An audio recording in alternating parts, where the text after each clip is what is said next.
Guys మనకి print of అని చెప్పి ఒక ప్రీ డిఫైన్డ్ ఫంక్షన్ ఉంది గైస్ పైథాన్లో. దీని గురించి మనం ఈ వీడియోలో డిస్కస్ చేసుకుందాం. ఓకేనా. ప్రింట్ ఆఫ్ అనేది ఏమి అంటే ప్రీ డిఫైన్డ్ ఫంక్షన్. బాగా గుర్తుపెట్టుకోండి guys, pre defined function. First function అంటే ఏదో చూద్దాము. జనరల్గా ఇక్కడనే కాదు ఎక్కడైనా సరే మీరు ఇంకా కమింగ్ వీడియోస్లో చాలా ఫంక్షన్స్ చూడబోతారు. అసలు ఫంక్షన్ అంటే ఏమి అంటే గైస్, ఇది ఒక ఇన్పుట్ని తీసుకుంటుంది. ఓకేనా.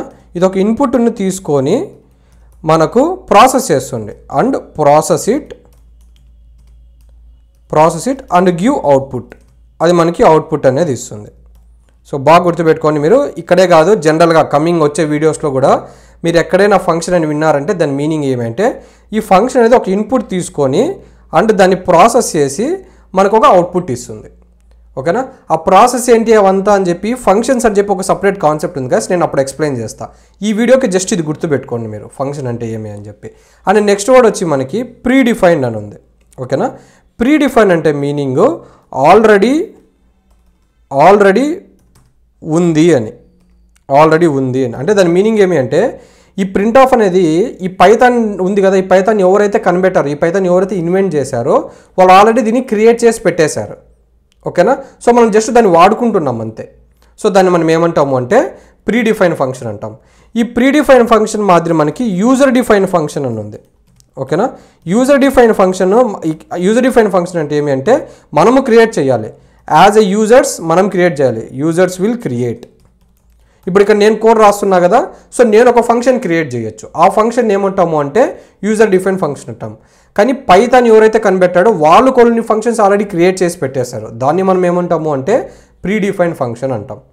ఇప్పుడు ప్రింట్ ఆఫ్ అనేది ప్రీ డిఫైన్ ఫంక్షన్. ఎందుకంటే అది నేను రాయడంలా, పైథాన్ ఎవరైతే క్రియేట్ చేశారో వాడు ఆల్రెడీ దాన్ని డెవలప్ చేసేసాడు, నేను జస్ట్ వాడుకుంటున్నాను అంతే. ఓకేనా. సో ఇప్పుడు అర్థమైంది కదా మీకు ప్రీ డిఫైన్ ఫంక్షన్ అంటే ఏమి అని, యూజర్ డిఫైన్ ఫంక్షన్ అంటే ఏమి అని. సో ఇది బాగా గుర్తుపెట్టుకోండి. ఇప్పుడు గైస్ అసలు ఈ ప్రింట్ ఆఫ్ గురించి చూద్దాం. ఈ ప్రింట్ ఆఫ్ ఏం చేస్తుంది అంటే బాగా వినండి. ఫస్ట్ మీరు సింటాక్స్ వచ్చి ఇలా రాయాలి. ప్రింట్ అని రాయాలి, అన్ని స్మాల్ లెటర్స్ ఉండాలి. మీరు ఏదైనా ఒక్కటి క్యాపిటల్ ఇచ్చినా కూడా అది ఎర్రర్ వచ్చేస్తుంది. ఈ ప్రింట్లో అన్ని స్మాల్ లెటర్స్ ఉండాలి. దీని పక్కన మీరు 2 స్మాల్ బ్రాకెట్లు పెట్టాలి. స్మాల్ బ్రాకెట్స్ పెట్టి దీంట్లో మీరు ఏమి ఇవ్వచ్చు అంటే డేటా ఇవ్వచ్చు. నేను ఇంతకుముందు చెప్పాను కదా, ఇంతకుముందు వీడియోలో డేటా అని ఒక వీడియో ఉంది. మీరు ఆ వీడియో చూడకుండా ఉంటే ఒకసారి చూడండి. మన ప్రపంచంలో ఈ 6 టైప్స్ ఆఫ్ డేటాస్ అవైలబుల్ ఉన్నాయి. సో నేను ఏం చేయొచ్చు అంటే ఈ 6 టైప్ ఆఫ్ డేటాస్ని నేను ఈ ప్రింట్ ఆఫ్ మధ్యలో పెట్టచ్చు. సో ఇక్కడ మనకు ఫస్ట్ నెంబర్స్ ఉన్నాయి కదా, నెంబర్స్లో 3 టైప్స్. ఈ నెంబర్స్ చూద్దాం. సో నేను ఫస్ట్ ఇక్కడ 1 అని పెడుతున్నా. అప్పుడు ఏం జరుగుతుందో చూద్దాం గైస్. నేను దీన్ని రన్ చేస్తున్నాను. ఇక్కడ ఏం జరిగింది, నాకు అవుట్పుట్లో 1 అని పడింది. అంటే ఈ ప్రింట్ ఆఫ్ ఫంక్షన్ ఏం చేస్తుంది అంటే బాగా గుర్తుపెట్టుకోండి. ఈ ప్రింట్ ఆఫ్ ఫంక్షన్ ఏం చేస్తుంది అంటే బ్రాకెట్స్లో, ఓకేనా, ఆ బ్రాకెట్స్లో ఏమి అయితే ఇస్తామో అవన్నీ అవుట్పుట్లో ప్రింట్ చేస్తుంది, అవన్నీ అవుట్పుట్లో చూపిస్తుంది.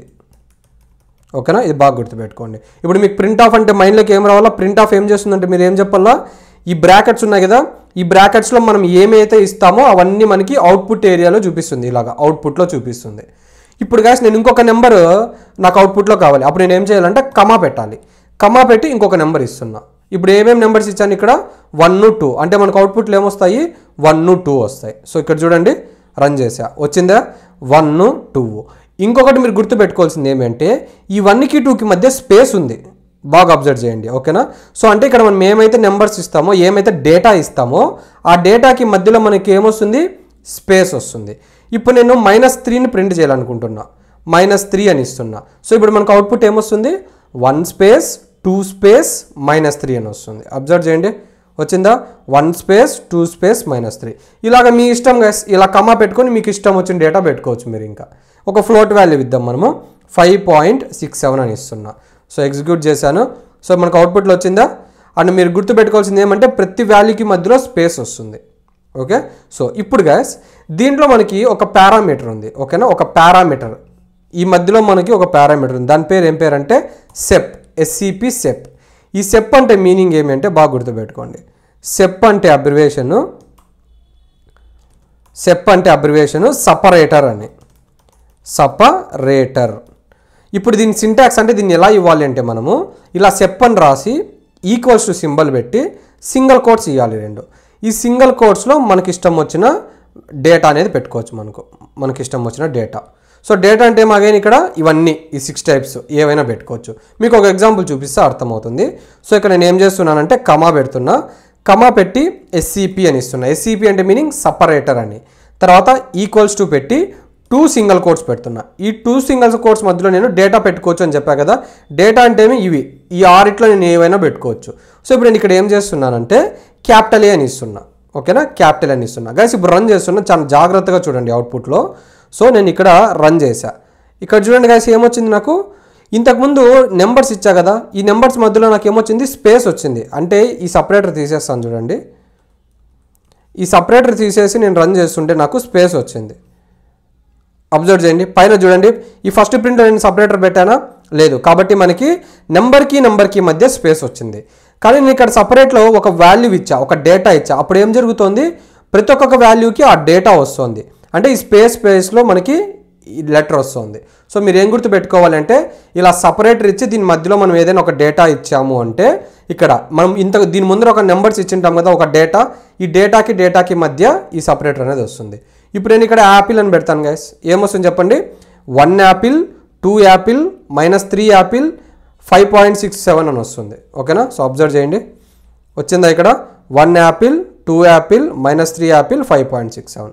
సో మీరు సపరేటర్ అంటే మీకు గుర్తు రావాల్సింది ఏంది, ఈ సపరేటర్ ముందర మనం ఏమైతే ఇచ్చింటామో వాల్యూస్ ఆ వాల్యూస్ మధ్యలో మనం సపరేటర్లో ఇచ్చిన వాల్యూ వస్తుంది. ఓకేనా, రైట్. ఇంకొకటి ఉంది గైస్, మనకి ఇంకొక పారామీటర్ ఉంది, కమా ఎండ్ అని ఉంది, ఈఎండ్ ఈక్వల్స్ టు, ఇది కూడా సింగిల్ కోట్స్లో ఇవ్వాలి. సో ఈ ఎండ్ ఇస్తే ఏం జరుగుతుందో చూద్దాం, అబ్జర్వ్ చేయండి బాగా.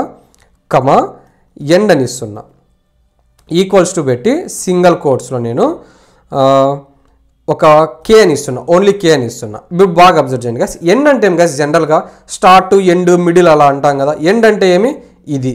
ఓకేనా, స్టార్ట్ అంటే ఇది, మిడిల్ అంటే ఇక్కడ ఎక్కడైనా మధ్యలోనే. ఇప్పుడు నేను ఎండ్ అని ఇచ్చా కదా, అంటే ఏం జరుగుతుంది, ఎండ్ ఈక్వల్స్ టు కే అని ఇచ్చా, అంటే మనకి ఇవన్నీ ప్రింట్ అయిపోయాక వాల్యూస్ ఎండ్లో ఈ కే అనేది ప్రింట్ అవుతుంది. అబ్జర్వ్ చేయండి, నేను ఇంకొక ప్రింట్ లైన్ రాస్తా, ఇక్కడ తీసేస్తాను ఎండ్. సో మీరు డిఫరెన్స్ అబ్జర్వ్ చేయొచ్చు బాగా. ఇప్పుడు రన్ చేస్తే చూడండి, ఇక్కడ ఏం జరిగింది, ఇంతకుముందు నేను ఎండ్ అని ఇవ్వాల, సో నాకు ఇక్కడ ఏమీ లేదు, కానీ ఇక్కడ ఎండ్ ఈక్వల్స్ టు కే అని ఇచ్చా, అప్పుడు ఏం జరిగింది, ఇవన్నీ ప్రింట్ అయిపోయాక మనకి ఇక్కడ కే అని పడింది. ఓకేనా, ఏమి ఇస్తాను అంటే ఇక్కడ లాస్ట్లో పింక్ అని ఇస్తా. ఓకేనా, కే తీసేసి పింక్ అని ఇస్తా. గైస్ ఇప్పుడు బాగా వినండి గైస్, చాలా జాగ్రత్తగా వినాలి. ఇప్పుడు ఇంతకుముందు ఇక్కడ ఓన్లీ ప్రింట్ అని ఇచ్చా, అంటే ఒక లైన్లో పడింది, అవునా. ఇక్కడ ఏమి ఇచ్చాను, యాపిల్ అని ఇచ్చా, కాబట్టి మధ్యలో యాపిల్ అని పడింది. ఇక్కడ ఎండ్ ఈక్వల్స్ టు కే అని ఇచ్చా, అప్పుడు ఏం జరిగింది గైస్, ఇంకొక లైన్లో కే పడింది. అంటే ఒక్కొక్క ప్రింట్ ఒక్కొక్క లైన్లో పడుతుంది, అవునా. ఫస్ట్ ప్రింట్ ఒక లైన్ తీసుకుంది, సెకండ్ ప్రింట్కి ఇంకొక లైన్ తీసుకుంది, థర్డ్ ప్రింట్కి ఇంకొక లైన్ తీసుకుంది. ఇప్పుడు బాగా అబ్జర్వ్ చేయండి గైస్, నేను ఇక్కడ 4th ప్రింట్ ఇచ్చా. ఓకేనా, ఇప్పుడు అవుట్పుట్ బాగా కేర్ఫుల్గా అబ్జర్వ్ చేయండి. ఇప్పుడు ఎలా వచ్చింది, ఫస్ట్ ప్రింట్ ఏమో ఫస్ట్ లైన్లో పడింది, సెకండ్ ప్రింట్ సెకండ్ లైన్లో పడింది, థర్డ్ ప్రింట్ కూడా ఈ లైన్లోనే పడింది, కానీ 4th ప్రింట్ ఎక్కడ పడింది గైస్, అదే లైన్లో పడింది. సో మీరు గుర్తుపెట్టుకోవాల్సింది ఏంటంటే ఇక్కడ మనం ఎండ్ అని ఇస్తే, ఓకేనా, ఎండ్ అని ఇస్తే నెక్స్ట్ ఉండే ప్రింట్ అనేది నెక్స్ట్ లైన్లో పడదు మనకు అవుట్పుట్ ఏరియాలో, దాని పక్కనే కంటిన్యూ అవుతుంది. ఓకేనా, మళ్ళీ రిపీట్ చేస్తున్నా, మీరు ఏదైనా ఒక ప్రింట్లో మీరు ఎండ్ అని ఇస్తే దాని తర్వాత కింద కూడా మీరు ప్రింట్ అని ఇచ్చారనుకోండి, అప్పుడు అది ఇంకొక లైన్ ఆక్రమించదు. ఈ లైన్ ఉంది కదా, ఎండ్ ఈక్వల్స్ ఒక లైన్, ఆ లైన్ పక్కనే పడుతుంది. ఓకేనా, ఇది మీరు బాగా అర్థం చేసుకోవాలా. సో అంతే గైస్, ఈ ప్రింట్ గురించి ఇది చాలా అంటే చాలా ఇంపార్టెంట్. ఎందుకంటే మనము ఏం ఎగ్జిక్యూట్ చేసిన ప్రోగ్రామ్ అవుట్పుట్లో చూడాలి కదా, అవుట్పుట్లో చూడాలంటే మనము ఈ ప్రింట్ అనేది ఖచ్చితంగా వాడాలి. సో ఇవి బాగా తెలుసుకోండి. ఇలాగ సెప్ ఎండ్ మాదిరి ఇంకొక 2 పారామీటర్స్ ఉన్నాయి గైస్, ఫైల్ అని ఒకటి, FILE ఫైల్ అని ఒకటి ఉంది, ఫ్లష్ అని ఒకటి ఉంది. ఓకేనా, ఇలా సెప్ ఇలా ఎండ్ మాదిరి ఇంకొక 2 పారామీటర్స్ ఉన్నాయి, కానీ ఈ అసలు రియల్ లైఫ్లో ఎప్పుడు వాడాం గైస్, నేనైతే నా జీవితంలో ఎప్పుడు వాడాల ఈ ఫైల్ ఫ్లష్ అనేవి. సో దీని గురించి ఎందుకులేండి. ఓకేనా, మీకు అంతగా మీరు ఎక్కడైనా వాడుతుంటే జాబ్ చేసేటప్పుడు అలాగా నాకు ఈ కామెంట్ సెక్షన్లో మెన్షన్ చేయండి, నేను ఇంకొక వీడియో క్రియేట్ చేస్తాను. బట్ నేను ఇంతవరకు సాఫ్ట్వేర్ కంపెనీ ఇయర్స్ నుంచి వర్క్ చేస్తున్నా కదా, ఒక్కసారి కూడా ఈ పారామీటర్స్ అనేవి నేను వాడలేదు. సో మీరు గుర్తుపెట్టుకోవాల్సిన ప్రింట్లో 2 పారామీటర్స్, సెప్ అండ్ ఎండ్, ఇవి 2 గుర్తుపెట్టుకోండి చాలు. యా.